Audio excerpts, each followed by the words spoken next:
nossa quinta semana do Caminho do Artista e vamos para o nosso segundo mês de reabilitação criativa. Nesse capítulo, nós vamos falar sobre recuperar o nosso senso de possibilidade.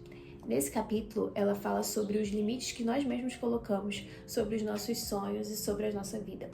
Porque o que acontece? A gente acredita, por exemplo, que existe um Deus, existe uma força que criou estruturas subatômicas e que tudo isso forma o nosso mundo, que, por exemplo, olha a quantidade de plantas e animais que existem, sabe? Cada um com a sua peculiaridade, cada um com a sua característica. É uma árvore gigantesca que você olha assim, que é super comum. Se você parar pra pensar, ela veio de uma sementinha desse tamanho, tava tudo ali dentro. E que força é essa que move tudo? Sabe, a gente passa muito despercebido sobre essas mágicas e essas coisas maravilhosas da vida. Se você parar pra pensar, tudo é mágico ao nosso redor, tudo é muito louco. Se você parar pra pensar de fato de como uma árvore daquela veio de uma sementinha e que cada sementinha tem uma característica diferente, o que dá uma diversidade enorme no nosso planeta, e que existe uma força que criou isso tudo. Mas quando se trata dos nossos sonhos, parece que essa força de fato é incompetente.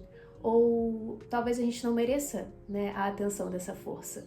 Então ela traz muito sobre essa questão dos limites, da gente realmente travar os nossos sonhos como se coisas maravilhosas acontecessem sempre ao nosso redor, mas quando se trata dos nossos sonhos, essas forças têm uma capacidade limitada.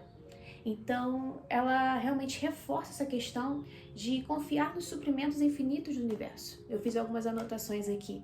E ela tem até um trecho que ela fala que a gente acredita num Deus que cria estruturas subatômicas, mas quando se fala dos nossos sonhos, esse mesmo Deus a gente trata como se ele fosse super incompetente.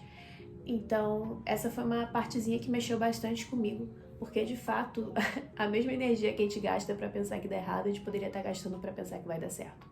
Então, o primeiro ponto desse capítulo é não se colocar limites, não colocar limites nos seus sonhos.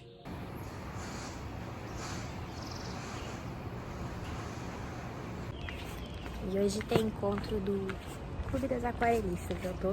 Já aqui nós vamos ter um dia de alongamento e depois a gente vai tomar um cafezinho da manhã na praia pintando um pouquinho.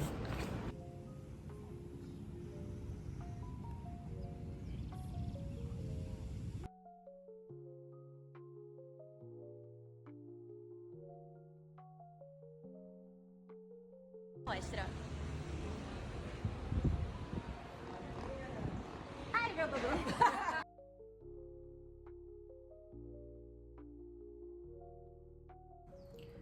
Outro ponto que ela fala que a gente negligencia muito é de separar um tempo para a gente.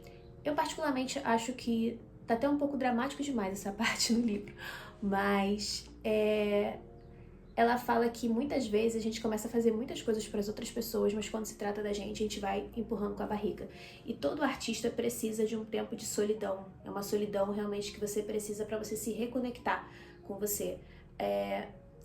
Não sei se todos vão entender, mas talvez algumas pessoas sintam isso, que a nossa bateria social é muito complicadinha, a minha pelo menos é.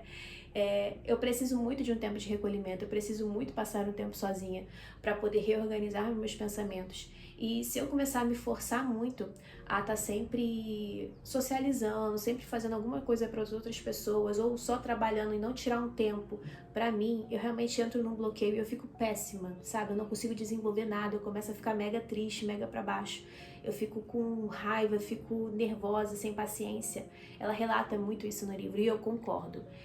Mas assim, às vezes parece um pouco extremista no livro, sabe? Eu acredito que a vida toda tem que ter um equilíbrio. Então sim, você tem que servir, você tem que... né? A vida é uma troca. A gente também tá aqui para servir as outras pessoas. Mas eu entendi o que ela quis dizer no livro. É você não parar realmente de servir também a você mesmo. E você dar esse tempo sem culpa. Porque é difícil. Eu me sinto às vezes muito culpada de tirar um tempo para fazer nada. Eu sinto que eu tenho que estar fazendo alguma coisa o tempo todo. Eu tenho que estar criando, eu tenho que estar pintando, eu tenho que estar trabalhando, eu tenho que estar cuidando da minha casa. E tirar um tempo para mim, para fazer nada, só para existir, principalmente nessa era de hoje que a gente está o tempo todo absorvendo informação, é esquisito. Você sente que você fica incomodado às vezes com a sua própria presença ou com o fato de não fazer nada. Então, realmente, assim, é necessário esse tempo. Por mais que às vezes a gente fique pensando que é uma perda de tempo você estar ali fazendo nada, não é. você necessita desse tempo de recarga. Então, quando eu vejo que eu tô muito acelerada, eu gosto de fazer isso. Mesmo que às vezes eu fique pensando ao mesmo tempo que eu tô ali perdendo tempo fazendo nada.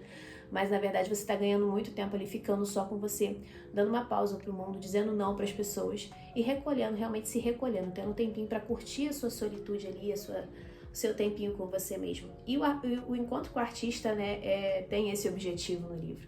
Então eu acredito que ela traz um pouco mais profundo até para reforçar a importância do seu encontro com o artista, que é algo que eu vejo que todo mundo tende muito a negligenciar, ou então no nosso encontro com o artista a gente sempre quer levar alguém, às vezes para evitar realmente estar com a gente mesmo, porque a gente tem essa necessidade, né, de estar sempre fazendo algo por alguém, e às vezes a gente esquece da gente. Então ela traz esse ponto que eu também achei muito importante na leitura do capítulo 5.